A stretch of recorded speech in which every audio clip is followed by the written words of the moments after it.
Hello mga Meg, at salamat ay napunta kayo sa channel na ito. Ang pag-uusapan natin ngayon ay tungkol sa mga anak ni Jeric Raval, sa kanyang mga naging karelasyon noon at sa kanyang tunay na asawa. Pero bago natin ipagpatuloy mga Meg, please click the subscribe button and notification bell. Thank you! Ang tunay na pangalan ni Jeric Raval mga Meg ay Ricardo Buensuceso. Siya ay pinanganak noong September 30, 1975. Ayon sa isang source, siya ay may 40 na anak sa iba't ibang babae sa naging karelasyon niya at 4 na anak sa kanyang legal wife na si Holiday Buensuceso. Si Jeric Raval at ang kanyang asawa na si Holiday Buensuceso ay magkasintahan na sila simula 1987 hanggang 1990 at si Jeric ay hindi pa siya artista sa mga panahong ito. Inilahad ng aktor na matagal na silang kasal ni Holiday noong May 20, 1991 pa at wala pa silang anak noon. Nang maging artista na si Jeric noong 1991, pumirma siya ng exclusive contract sa Octo Arts Films. Kailangan niyang ilihim sa publiko ang pagkakaroon ng asawa para hindi raw magselos ang kanyang mga tagahanga at bilang proteksyon sa kanyang budding career. Si Holiday na kanyang legal wife ay itinuturing niya na trophy dahil sa sobrang kabaitan daw nito at tinanggap siya sa kabila ng mga kamalian na nagawa niya kay Lee. Ang kanilang pag-iibigan ay nagbunga ng 4 na anak na sina Mela Buensuceso, Paul Eric Buensuceso at ang 2 nilang anak na hindi nila isinapubliko. Si Mela Buensuceso ay isa sa mga magagandang anak ni Jeric at ng kanyang asawa. Naibahagi noon ni Mela na kahit pa man may pagka-strikto ang kanyang ama, napaka-responsable pa din itong ama para sa kanilang magkakapatid. Sa kanilang guesting sa programa ng ABS-CBN na Magandang Buhay, naibahagi ni Mela na talagang istrikto ang kanyang ama dahil kahit maging ang pagsali sa GS ay hindi siya nito pinapayagan. Ngunit, naintindahan pa din naman niya ito dahil alam niyang pag-iingat lamang ito sa kanya ng kanilang magulang. Si Pogo Buensuceso ay nakababatang kapatid ni Mela. Ayon kay Jeric, pinangalanan umano niyang Pogo si Paul Eric dahil sa pagiging kalbo nito nung ito ay bata pa.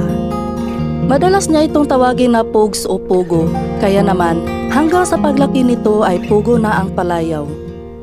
Sabi na sa guesting sa Magandang Buhay, kahit na busy ang kanyang ama, ay nagagampanan pa rin daw ng kanyang ama ang responsibilidad ng buong buo at sa kawalang aberya. Ang iba pang rason na kailangan daw itago na may asawa na si Jeric ay para hindi maapektuhan ang kanyang image as a newcomer action star at kasi nga baguhan pa lang din siya. Hanggang nakilala niya ang isang sexy star na si Monica Herrera at na-inlove siya nito.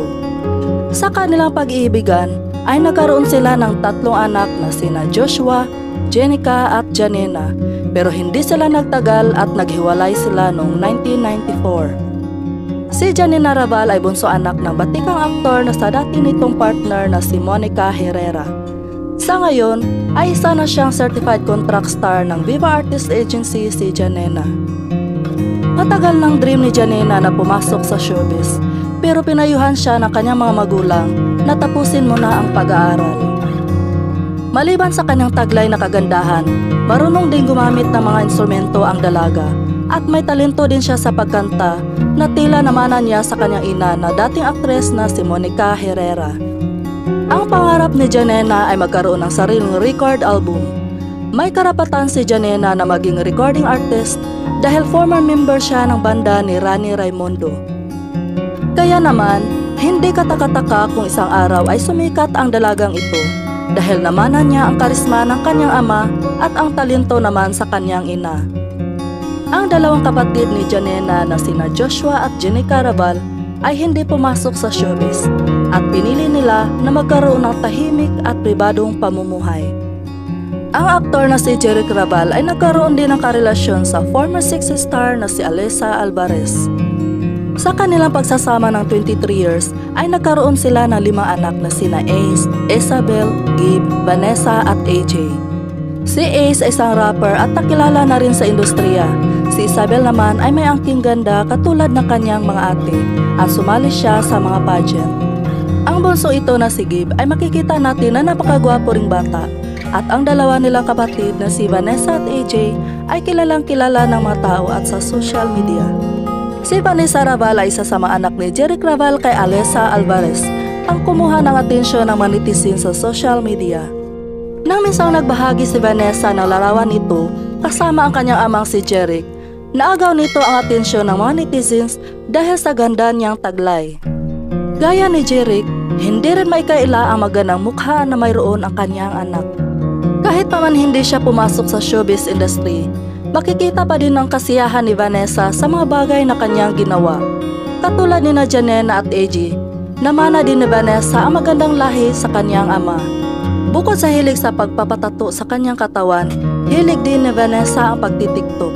Sa katunayan nga niyan, siya ay makikita kasama ang kanyang mga kapatid sa ama na sina Janena at AJ sa kanyang mga TikTok videos. Maging si Jeric mismo ay nakasama din niya sa kanyang mga videos. Si Vanessa ay mahilig din sa mga motor at may pagkaastigin nga raw.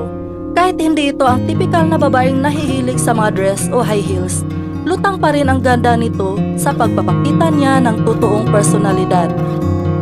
Naging usap-usapan sa social media na si AJ raw ang isa pang anak ni Jeric kay Monica. Matapos mapukaw ni AJ ang atensyon dahil sa kanyang nakakabighani na kagandahan. Pero ayon sa isang source, ang ina ni AJ ay hindi si Monica kundi si Alessa Alvarez. Katulad ni Janena, si AJ ay pinasok na din ang pag-artista. Kahit pa manawala sa sandaling panahon ang kasikatan ni Jeric, muli naman siyang bumalik dahil sa kanyang mga magagandang anak na silang dahilan para maging matunog muli ang pangalan na Jeric Raval. Si AJ ay unang lumabas sa Kapareho segment ng It's Showtime. Siya ay naging guest din sa isang programa ng ABS-CBN na Minute to Win It. Dahil sa nakakabighan kagandahan ni AJ, marami rin agad ang humahanga sa kanya sa unang paglabas pa lamang niya sa telebisyon. Sa ngayon ay isang talent na si AJ ng Viva Artist Agency. Pinag-iigin niya ngayon ang kanyang talento pagdating sa pagsayaw at pagkanta. Si AJ ay pinakikilala sa sexy comedy movie na Paglaki Ko, Gusto Ko Maging Pornstar. At sabi niya na hindi suportado ng kanyang ama ang kanyang pagpapasiksi sa pelikula. Pero sa kabila ng mahigpit na pagtutol ni Jeric sa landas na pinili ni AJ, ipinagmamalaki niya ang mainit na pagtanggap ng publiko sa pagpasok sa showbiz ng kanyang anak. Ayon sa isang source, si Jeric Raval ay may isang anak na nasa New York, may isa rin sa Japan, may dalawang anak sa dating non-showbiz na karelasyon na sina Tiffany at Erica at nandun sila sa Pampanga na ninirahan ngayon. Sabi ni Jeric Raval na hinuhusgahan at binabatiko siya ng mga taong hindi matanggap ang pagkakaroon niya ng 18 anak at pagkikipagrelasyon sa maraming babae. Pero ayon sa aktor, tanggap niya ang pagkakamali ito. Hindi nagsisisi ang dating action star na 18 ang kanyang mga anak, pero kung maibabalik daw niya ang panahon, hindi na siya mambababae at mag-aanak ng marami. Magaganda at gwapo talaga ang mga anak ni Jeric Raval, kaya naman walang pag-aalinlangan na katulad ng kanilang ama, ang iba ay magiging tanyag din sa industriya ng showbiz. Kaya hanggang dito na lang mga Meg at huwag kalimutang mag-subscribe. Thank you and God bless!